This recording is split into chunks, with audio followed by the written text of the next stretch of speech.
I don't know how true it is, but there's this rumor going around that DSS and top security agent in Nigeria is looking for Chimamanda for writing an open letter to President Joe Biden concerning the just concluded presidential election. Take a look and see why they... Elections would be rigged because elections were always rigged. The question was how badly. Sometimes voting felt like an inconsequential gesture as predetermined winners were announced. A law passed last year, the 2022 Electoral Act, changed everything. It gave legal backing to the electronic accreditation of voters and the electronic transmission of results in a process determined by the Independent National Electoral Commission, INEC. The chair of the commission, Professor Mahmoud Yakubu, assured Nigerians that votes would be counted in the presence of voters and recorded in a result sheet, and that a photo of the signed sheet would immediately be uploaded to a secure server. When rumors circulated about the commission not keeping its word, Yakubu firmly rebutted them. Nigerians applauded him. If results were uploaded right after voting was concluded, then the ruling party, the All Progressives Congress, APC, which has been in power since 2015, would have no opportunity for manipulation. Technology would redeem Nigerian democracy. Results would no longer feature more votes than voters. Nigerians would no longer have their leaders chosen for them. Elections would finally capture the true voice of the people. And so trust and hope were born. By the evening of February 25th, 2023, that trust had dissipated. Election workers had arrived hours late or without basic election materials. There were reports of violence, of a shooting at a polling unit, and of political operatives stealing or destroying ballot boxes. Some law enforcement officers seemed to have colluded in voter intimidation. In Lagos, a policeman stood idly by as an APC spokesperson threatened members of a particular ethnic group who he believed would vote for the opposition.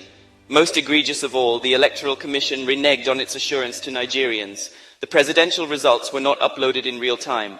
Voters, understandably suspicious, reacted. Videos from polling stations show voters shouting that results be uploaded right away.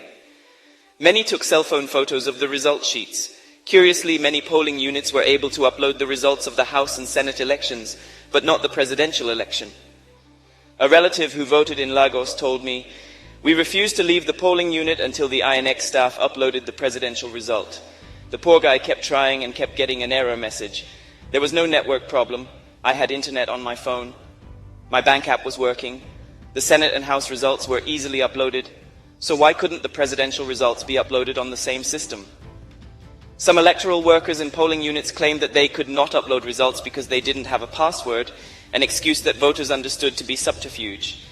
By the end of the day, it had become obvious that something was terribly amiss.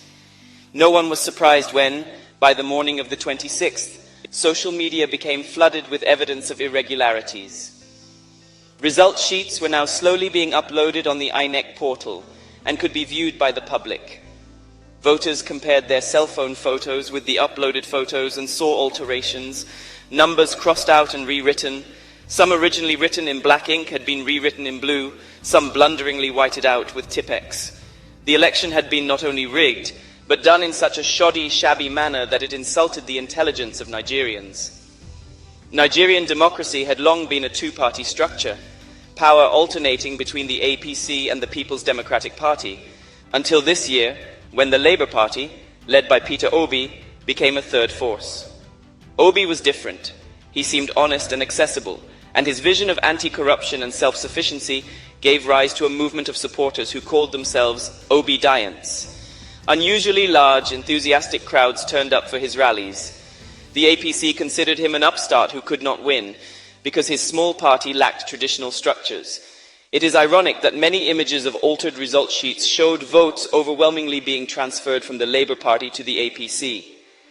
As vote counting began at INEC, representatives of different political parties, except for the APC, protested. The results being counted, they said, did not reflect what they had documented at the polling units. There were too many discrepancies. "There is no point progressing in error, Mr. Chairman. We are racing to nowhere," one party spokesperson said to Yakubu. "Let us get it right before we proceed with the collation." But the INEC chair, opaque-faced and lordly, refused. The counting continued swiftly until, at 4:10 a.m. on March 1st, the ruling party's candidate, Bola Tinubu, was announced as president-elect.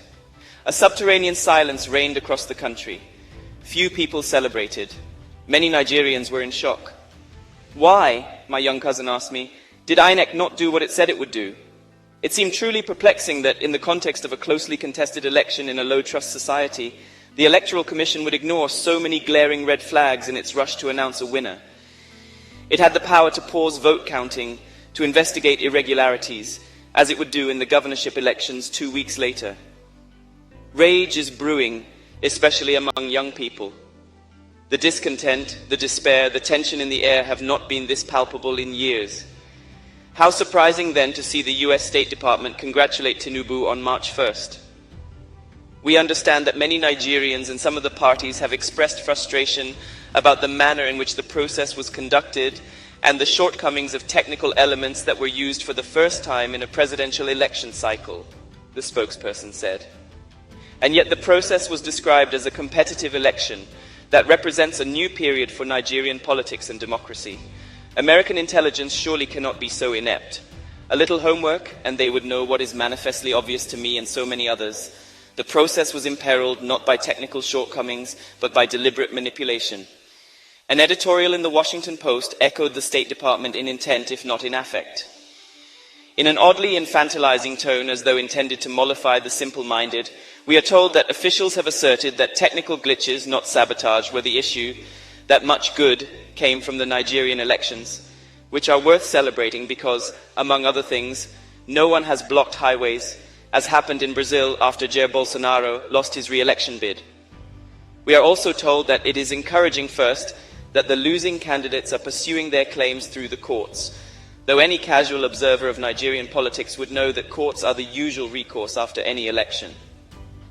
The editorial has the imaginative poverty so characteristic of international coverage of African issues, no reading of the country's mood, no nuance or texture, but its intellectual laziness, unusual in such a rigorous newspaper, is astonishing.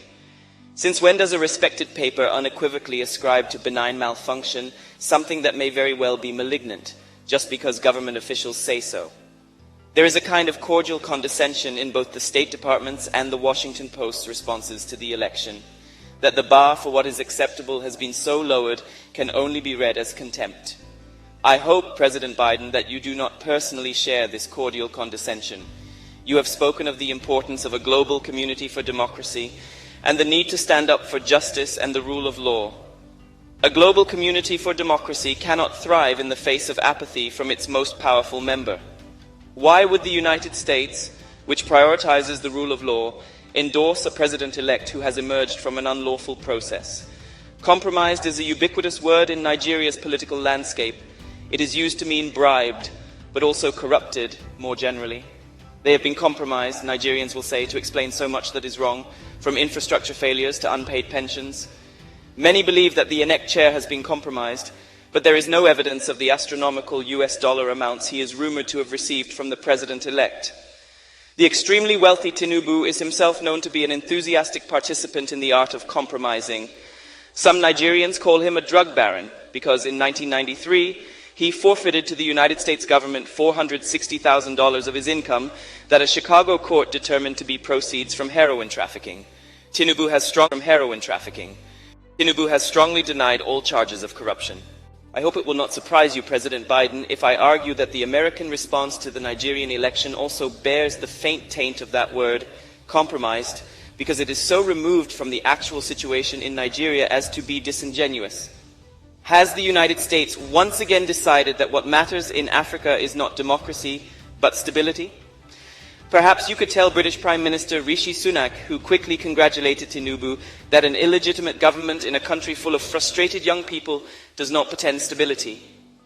Or is it about that ever-effulgent nemesis, China, as so much of US foreign policy now invariably seems to be? The battle for influence in Africa will not be won by supporting the same undemocratic processes for which China is criticized. This Nigerian election was supposed to be different, and the US response must not be business as usual. The Nigerian youth, long politically quiescent, have awoken. About 70% of Nigerians are under 30, and many voted for the first time in this election. Nigerian politicians exhibit a stupefying ability to tell barefaced lies, so to participate in political life has long required a suspension of conscience. But young people have had enough. They want transparency and truth. They want basic necessities, minimal corruption, competent political leaders, and an environment that can foster their generation's potential. This election is also about the continent. Nigeria is a symbolic crucible of Africa's future, and a transparent election will rouse millions of other young Africans who are watching and who long too for the sun.